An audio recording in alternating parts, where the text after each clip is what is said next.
I returned to the country ahead of schedule without telling my husband. However, I saw him passionately kissing another woman in his arms. All his friends were cheering, and one of them said, "You said you'd be a dink for your wife, but you still got Stella pregnant. Your wife is so high and mighty and boring, she won't even give you a kid." Herbert frowned and scolded, "Shut up, don't make jokes about my wife. When Stella's baby is born, I'll find an excuse to let my wife adopt him." After lighting a cigarette, he added, "My wife is delicate and can't have children. If anyone lets my wife find out about these things, I won't let them off the hook." Everyone swore they would keep it from me, and I stood outside the door as tears streamed down my face. The man who once doted on me and said he couldn't bear to see me suffer from pregnancy and was willing to be a dink for me had already had a child with someone else behind my back. Such being the case, I would never let him find me for the rest of his life. I came home in a daze. I knew that woman. She was Stella Edwards, the new secretary Herbert Foster had hired. Everything I saw outside that box seemed to be etched in my mind and lingered there for a long time. Those hurtful words kept echoing in my head and reminded me that Herbert, the man who I thought loved me with all his heart and soul, had truly betrayed me. I took out my phone and initiated a video call to Herbert, but he hung up on me in a flash. Almost immediately, several messages popped up on my screen. "What's up, babe? I'm in the middle of a meeting. Sorry, I can't answer your call right now, babe. Are you missing me? I miss you too, honey. I'll wrap up this meeting soon, and we can have a video chat then. Love you." If I hadn't seen him locking lips with another woman with my own eyes, I might have fallen for his sweet-talking lies. I sent him a voice message, telling him that I had come home early. Herbert quickly replied, "Why'd you come home early, honey? I'll be home right away." I didn't bother replying to him. Instead, I stood in front of the floor-to-ceiling window, gazing out at the night view of Revert. Yesterday, while I was at a fashion show overseas, my assistant, Tiffany Reed, told me that Herbert had specifically told her to buy every single piece of clothing that caught my eye. Tiffany had laid it on thick, trying to speak up for Herbert. "Ms. Brown, Mr. Foster loves you so much. He wants to bring all the good things in the world to you." She was right in a way. Herbert had loved me. He loved me so much that even though I saw him kiss another woman with my own eyes, I still doubted if I had seen it wrong. My mom died of amniotic fluid embolism when she gave birth to me. My dad raised me until I was 18, and then committed suicide by cutting his wrists to join my mom in death. He left me with hundreds of millions of dollars in inheritance, which made me a prime target for all sorts of people with malicious intentions. Then, Herbert entered my life. He was my knight in shining armor, protecting me from all the dangers and harm, creating a safe bubble around me. He refused to get even a single cent of my money. Instead, he transferred all of his properties under my name. Everyone said that his love for me bordered on obsession. He was such a proud and dignified man, yet he'd race back just to catch a glimpse of me, even when he was swamped with work, and only had half an hour of break time. I had a deep-seated psychological trauma because of my mom's death, and I was terrified of having children. Herbert would hold me close in his arms, and plant gentle kisses on me, saying, "It's probably for the best if we don't have a baby. I'm scared that once he's here, he'll steal all your love away from me, and I'll be envious. Honey, having you is more than enough for me in this lifetime. You're the only one I love." Herbert's love had almost suffocated me in a way. Even though I was angry at my dad for leaving me behind, I envied the unwavering love my parents had for each other, a love that was strong enough to make one follow the other into the unknown. I once thought that, just like my mom, I had married for true love and was the luckiest woman on the planet. But in the end, it all turned out to be a beautiful dream that shattered into a million pieces. Time seemed to stand still, until the sound of the door opening broke the silence. Herbert stood at the door with a beaming face. After he warmed up a bit, he rushed over and hugged me tightly. He said, "Honey, why did you come back early? Wasn't your flight supposed to be tomorrow? Why didn't you tell me? I could have come to pick you up."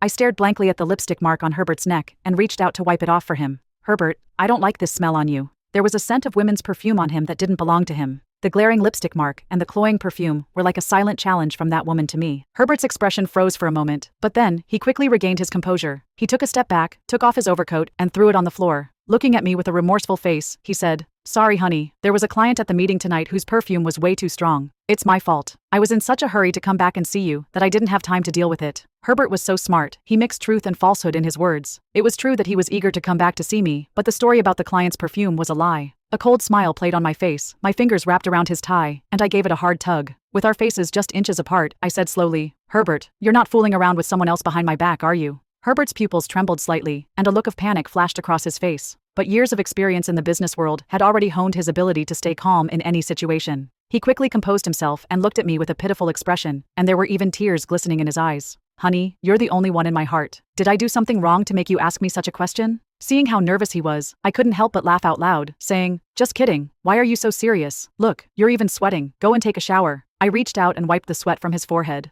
Herbert's stiff body quickly relaxed. He kissed my lips and said in a soft, reproachful voice, "Don't say such things again. You almost scared me to death." He kissed me for a while before going to take a shower. The moment he turned around, my smile disappeared, replaced by overwhelming feelings of resentment and disgust. Tears streamed down my face, and I wiped my lips vigorously. The moment I saw the panic in his eyes, I felt that the man I had loved for nearly 10 years was so unfamiliar and repulsive. When Herbert came out of the shower, he wrapped his arms around my waist, attempting to be affectionate. I subtly moved away and curled up in the corner. I'm tired. Herbert felt so sorry for me. He carefully adjusted the quilt for me and patted my back as if he were coaxing a child. He said, "You've had a long day, babe. Get some rest. I'll spend more time with you tomorrow." Gradually, I heard his even breathing. I stared at Herbert's face in the dark, and my tears wet the pillow. Even when he was sleeping, he would unconsciously mumble my name. I couldn't figure it out. How could he not love me anymore? The next day, Herbert really stayed by my side all the time. The formidable president of a corporation was willing to act like a nanny for me. Even when it came to eating grapes, he would peel them and feed them to my mouth. That night, he booked the most luxurious high-altitude restaurant in the whole city for a date with me. The view outside the window was dazzlingly beautiful. Herbert took out the necklace he had designed himself and put it around my neck. This necklace was called Love Samantha, and it was inlaid with a valuable ruby. Herbert looked at me with eyes full of love. "Honey, you look so beautiful wearing this necklace." He leaned over and was about to kiss me when the phone on the table rang. I glanced at it, and it was a phone call from his secretary, Stella.